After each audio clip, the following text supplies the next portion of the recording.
Here now with reaction, former Speaker of the House, Fox News contributor Newt Gingrich. All right, these polls are very reassuring. You're smiling. That's never a good sign.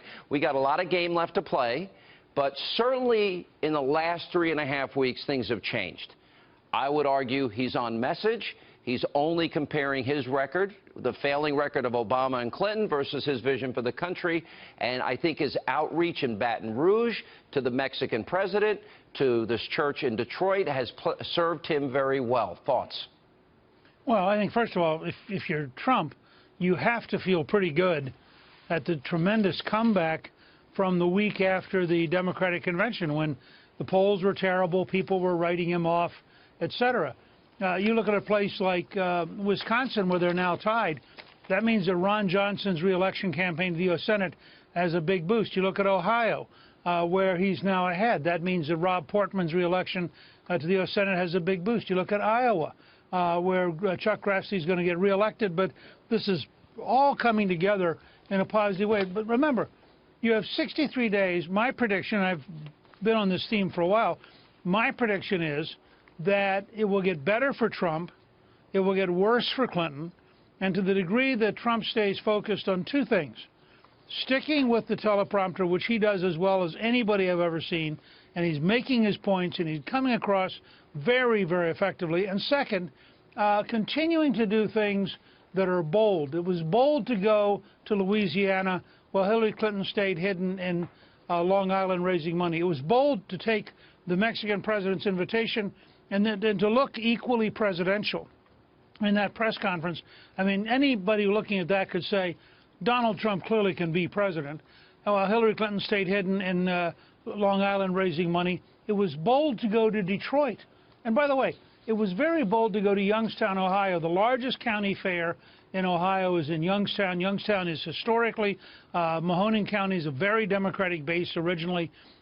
He had huge crowds. He and Mike Pence were there together. They had huge crowds in Youngstown. If Trump carries eastern Ohio at the margins that are building, he's going to carry the state.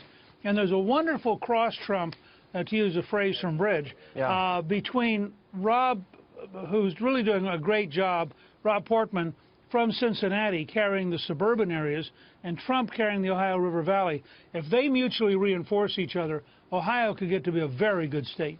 You know, it's amazing how immigration and the issue of refugees, it's always peace and prosperity that drive elections. It's big here. I showed on the air last week that Hillary Clinton has flip-flopped on driver's licenses for illegal immigrants, on building the wall she's flip-flopped, on sanctuary cities she's flip-flopped, on welfare and health care benefits. She's flipped and flailed all over this. Watch this. You were there. You're in this video in 1995. Listen to Bill Clinton talking about immigration. All Americans, not only in the states most heavily affected, but in every place in this country, are rightly disturbed by the large numbers of illegal aliens entering our country. The jobs they hold might otherwise be held by citizens or legal immigrants. The public service they use impose burdens on our taxpayers. That's why our administration has moved aggressively to secure our borders more, by hiring a record number of new border guards, by deporting twice as many criminal aliens as ever before. We are a nation of immigrants, but we are also a nation of laws.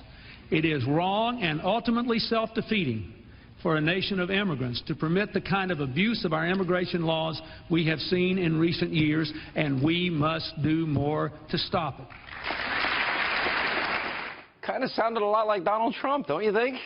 Yeah, I have to give, really, this was a remarkable moment. I had actually forgotten that line. That was the very first State of the Union that I was part of, and I saw Dr. Ben Carson on TV Sunday, and he referred to that, and we pulled that section, and I thought to myself, this is the Clinton-Trump plan, and we should ask Hillary Clinton how she feels about Bill Clinton's plan, because it is remarkably like Trump. And by the way, today I saw a 6-minute local news report from San Diego on illegal immigration into San Diego this last week.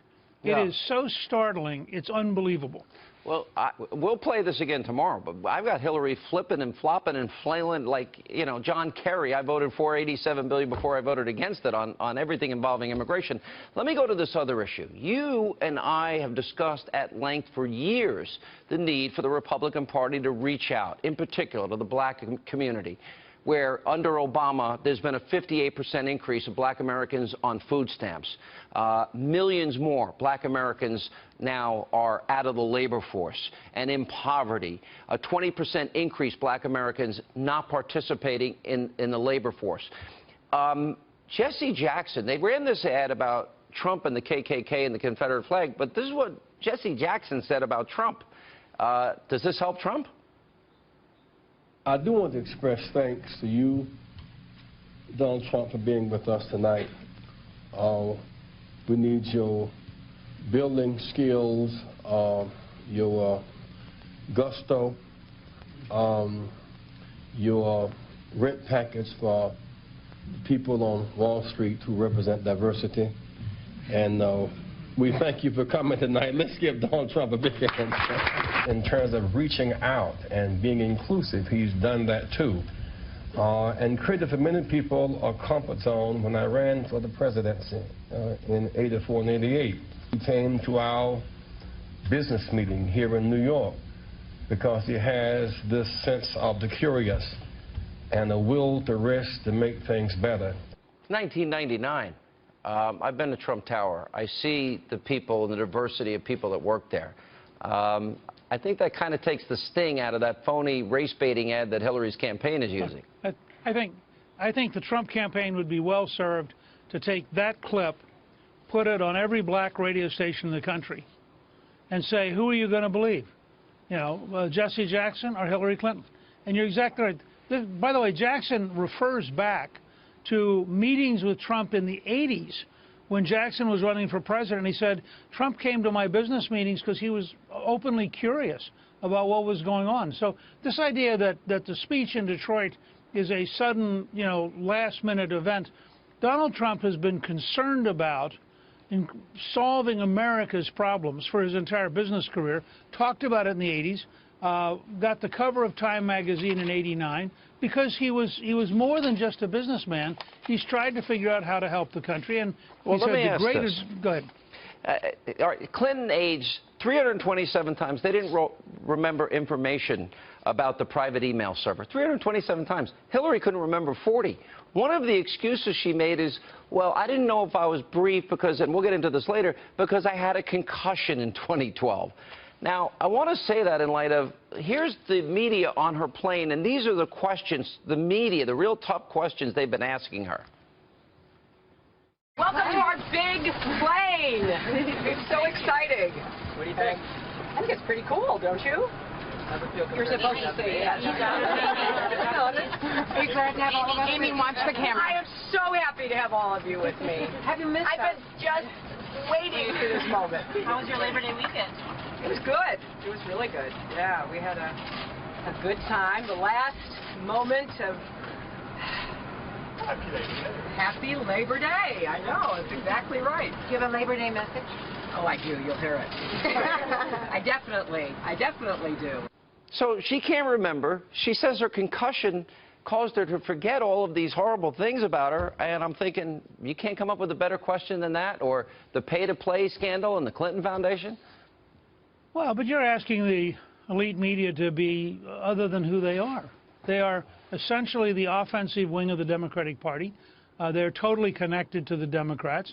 They're desperately hoping that she'll win, and they're willing to cover up for her every way they can. The problem they've got is that her problems are so big that they keep leaking through despite the best efforts of the elite media, and the country week by week learns more about how dishonest and corrupt Hillary is.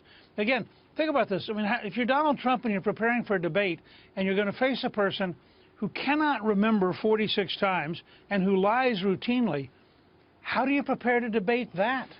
I mean, you know, the moderator is going to ask her something and she's going to say, well, you know, I don't quite remember. And that she wants us to believe she's ready for the 2 o'clock in the morning phone call. All right, I got it. You're on your A game. Welcome back. Okay. I know you were on vacation. Thanks for being with us. Good to be with you.